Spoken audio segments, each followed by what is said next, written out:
اعوذ باللہ من الشیطان الرجیم بسم اللہ الرحمن الرحیم ولا تشتروا بعہد اللہ ثمنا قلیلا، دیکھو اللہ کے اس عہد کو حقیر سی قیمت کے عوض فروخت نہ کرو۔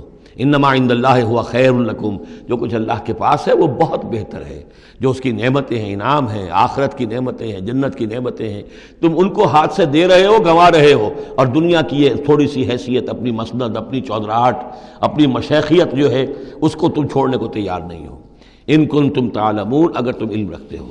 ما عندکم ینفد وما عند اللہ باق، جو تمہارے پاس ہے وہ ختم ہو جائے گا، اور جو اللہ کے پاس ہے وہ باقی رہنے والا ہے۔ وَلَنَجْزِيَنَّ الَّذِينَ صَبَرُوا أَجْرَهُمْ، اور ہم لازماً دیں گے صبر کرنے والوں کو ان کا اجر، بِأَحْسَنِ مَا كَانُوا يَعْمَلُونَ، ان کے اعمال کے بہترین جو اعمال ہوں گے، جو کچھ وہ کر رہے ہیں ان میں سے بہترین اعمال کے حساب سے انہیں اجر دیں گے۔ یعنی ہر نیکوکار کے سارے اعمال ایک درجے کے نہیں ہوتے، کبھی چھوٹی نیکی کی ہے، بڑی نیکی کی ہے، لیکن ہم ان کا مقام ان کی بڑی نیکیوں کے حوالے سے معین کریں گے۔ من عمل صالحا من ذکر او انثی وهو مؤمن، جس نے بھی نیک عمل کیا، خواہ وہ مرد ہو خواہ عورت، لیکن ہو مومن، فلنحیینہ حیاتا طیبۃ، ہم اسے زندہ رکھیں گے دنیا میں بڑی پاکیزہ زندگی، اسے دل کا سکون ہوگا۔ الا بذکر اللہ تطمئن القلوب، ان کے لیے نہ خوف ہوگا نہ کوئی حزن ہوگا۔ الا ان اولیاء اللہ لا خوف علیہم ولا هم یحزنون وَلَنَجْزِيَنَّهُمْ أَجْرَهُمْ بِأَحْسَنِ مَا كَانُوا يَعْمَلُونَ، ہم انہیں دنیا کے اندر بھی زندگی جو دیں گے وہ بڑی پاکیزہ زندگی ہوگی، چاہے روکھی سوکھی کھا رہے ہوں لیکن صبر و شکر کی زندگی ہوگی، دل مطمئن ہوں گے، دل میں غنا ہوگا۔ الغنا غنا نفس، حضور نے فرمایا اصل جو ہے امیری وہ تو دل کی امیری ہے، دل غنی ہے تو انسان غنی ہے، اور کروڑوں روپے رکھتا ہے پھر بھی اس کے اندر لالچ ہے تو وہ فقیر ہے۔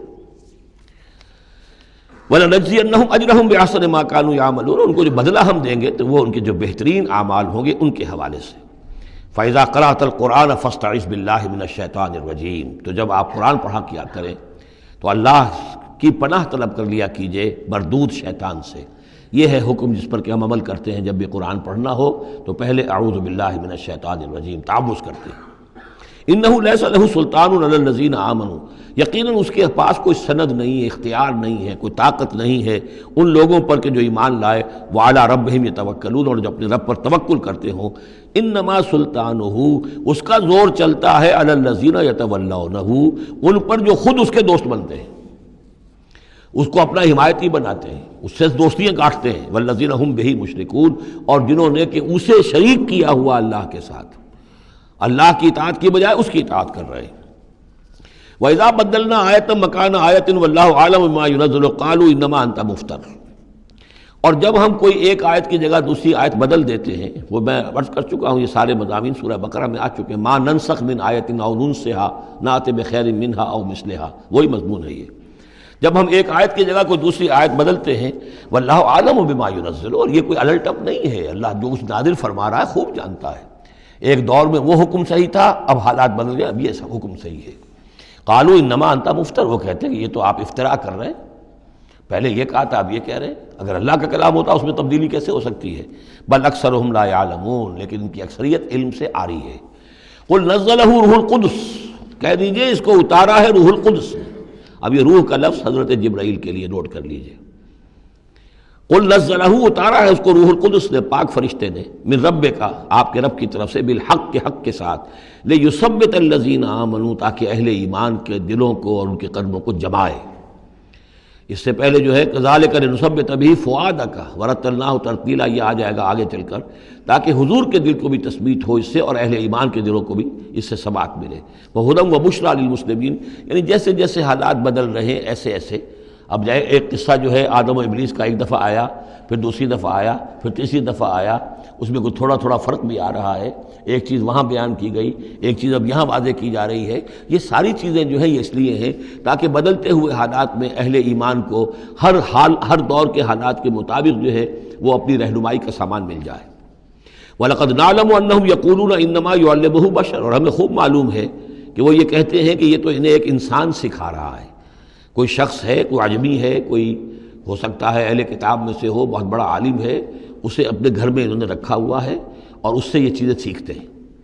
لسان الذی یلحدون الیہ اعجمی، جس شخص کی طرف یہ منسوب کر رہے ہیں اس قرآن کو اپنے اسی غلط خیال کے حوالے سے، اس کو تو کہتے ہیں عجمی ہے، وہ عربی نہیں ہے. وَهَذَا لِسَانٌ عَرَبِيٌّ مُبِينٌ، اور یہ قرآن نازل ہو رہا ہے اس زبان میں، عربی میں، جو بالکل صاف ہے. کوئی عجمی جو ہے ایسی صاف زبان کیسے بولے گا؟ ان الذین لا یؤمنون بآیات اللہ، یقیناً جو لوگ اللہ کی آیات پر ایمان نہیں رکھتے، لا یہدیہم اللہ، اللہ تعالیٰ بھی اب انہیں ہدایت نہیں دے گا. زبردستی ہدایت دینا اللہ کی سنت نہیں، اللہ کا طریقہ نہیں. وَلَهُمْ عَذَابٌ عَلِيمٌ، اور ان کے لیے دردناک عذاب ہے.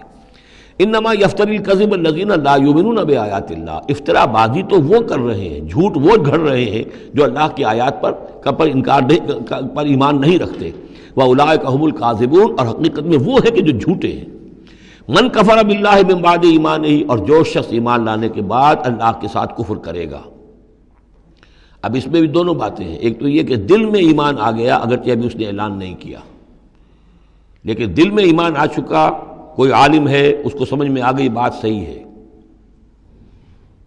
یہ بھی میں آپ کو یاد آ گئی تو بتا دیتا ہوں. اسی شہر کراچی میں اس وقت ایک بہت بڑے عالم دین ہیں اور بہت اس وقت معروف ہیں، مشہور ہیں.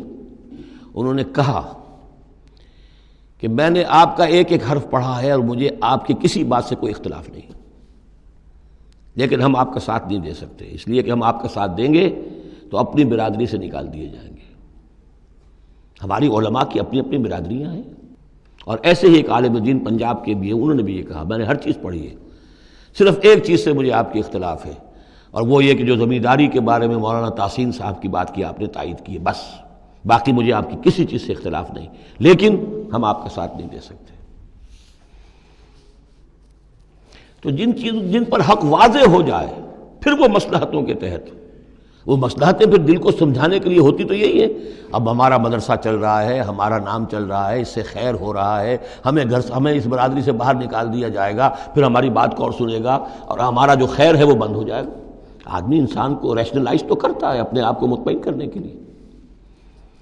من کفر باللہ بعد ایمانہ، جو شخص کفر کرے اللہ پر اس میں ایمان کے بعد، الا من اکرہ، سوائے اس کے کہ کوئی شخص مجبور کر دیا گیا ہو، اس کی جان پر بن گئی ہو.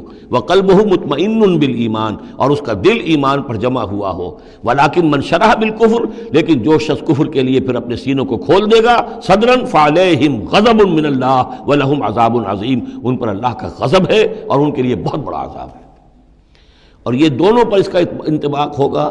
ایک انکشاف ہو گیا، اگرچہ ابھی زبان سے کہنے کی نوبت نہیں آئی، اور ایک یہ کہ زبان سے کہہ بھی دیا ہاں ہم ایمان لائے، بات صحیح ہے، اور پھر کسی مصلحت کی وجہ سے، کسی اپنے مفاد کی وجہ سے، کسی اپنے دھڑے بندے کی وجہ سے پھر واپس جائیں گے، تو ان کے لیے فرمایا من کفر باللہ من بعد ایمانہ الا من اکرہ وقلبہ مطمئن. ہاں جان بچانے کے لیے کلمہ کفر کہہ دینے کی اجازت ہے، دل جمع ہوا ہو. وقلبہ مطمئن بالایمان، ایمان پر دل جمع ہوا، ٹھکا ہوا، صرف جان بچانے کے لیے رخصت ہے کہ کلمہ کفر کہہ کے جان بچا لو. ولیکن من شرح بالکفر صدرا، لیکن جو ان کا سینہ پھر کھل جائے کفر کے لیے اثر نو، وہ اپنے اسی پیشہ ورانہ ضرورتوں کے تحت، فعلیہم غضب من اللہ ولہم عذاب عظیم، ان پر تو غضب ہے اللہ کا اور ان کے لیے بہت بڑا عذاب ہے. ذالک بانہم مستحب الحیات الدنیا علی الاخرہ، یہ اس لیے کہ انہوں نے دنیا کی زندگی کو محبوب رکھا، ترجیح دی آخرت کے مقابلے میں. وان اللہ لا یہدی القوم الکافرین، اور اللہ تعالیٰ ایسے کافروں کو ہدایت نہیں دیتا. اولئک الذین طبع اللہ علی قلوبہم، یہ وہ لوگ ہیں جن کے دلوں پر اللہ نے مہر کر دی ہے. وسمعہم، اور ان کے کانوں پر، وابصارہم، اور ان کی آنکھوں پر. واولئک هم الغافلون، اب یہ لوگ بالکل غافل ہیں، حقیقت سے ان کا اب کوئی تعلق نہیں. لا جرم انہم فی الآخرۃ هم الخاسرون، اب اس میں کوئی شک نہیں، منطقی طور پر اب نتیجہ یہی ہے کہ آخرت میں یہی خسارے والے ہوں گے.